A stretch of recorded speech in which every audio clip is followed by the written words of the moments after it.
I recognize the member from Stormont, Dundas and South Glengarry.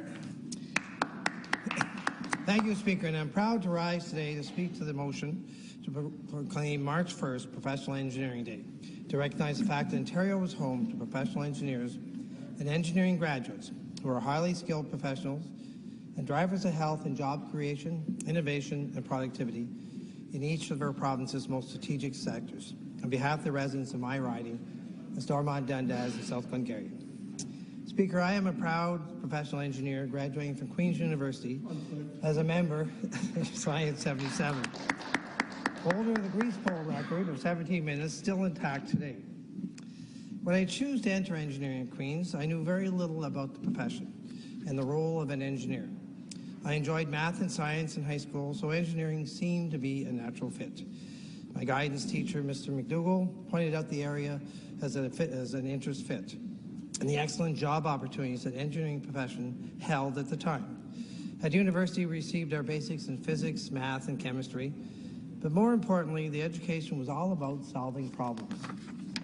Engineers utilized the pure sciences and turned them into practical and everyday products and services such as cars, jet planes, cell phones, roads and bridges, and toasters, just to mention a few of the tens of thousands of products that they are responsible in the production of.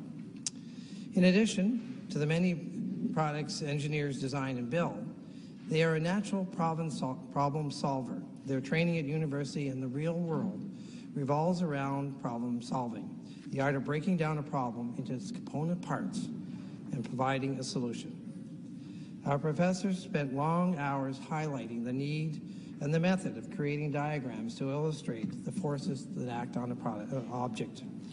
Companies have learned as well that engineers would also make great CEOs, policymakers, entrepreneurs, and researchers. I once heard a guest speaker speak to this very issue, and that engineers should be more involved in politics and would actually make great politicians. The world has become very complex, and governments are required to make decisions on technology that will greatly impact our standard of living and our ability to compete in this very competitive world. And I can highlight this with no better example than that of the Liberal government's Green Energy Act.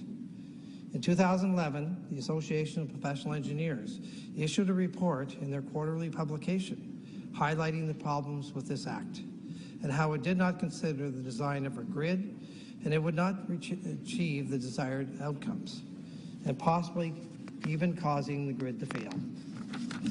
Of course, the rest is history, as the Green Energy Act drove up the cost of electricity to a point where our manufacturers can no longer compete, forcing many of them to relocate to lower-cost jurisdictions. Our Auditor General also revealed that this government ignored reports from the engineers at the Ontario Energy Board that advised against many of government policies. And just last fall, another report issued by the Engineering Association calculated the cost of the so-called green energy wasted in 2016 alone to be worth well over $1 billion. This just highlights some of the problems and hardships that can arise when governments ignore the basic laws of physics for political gain. So, Speaker, it's unfortunate today that so many of what this bill calls the drivers of wealth and job creation, innovation and productivity are actually unemployed. When I graduated, our universities could not produce enough engineers to fill demand. Sadly, today, many of our graduate engineers in Ontario are either unemployed or underemployed.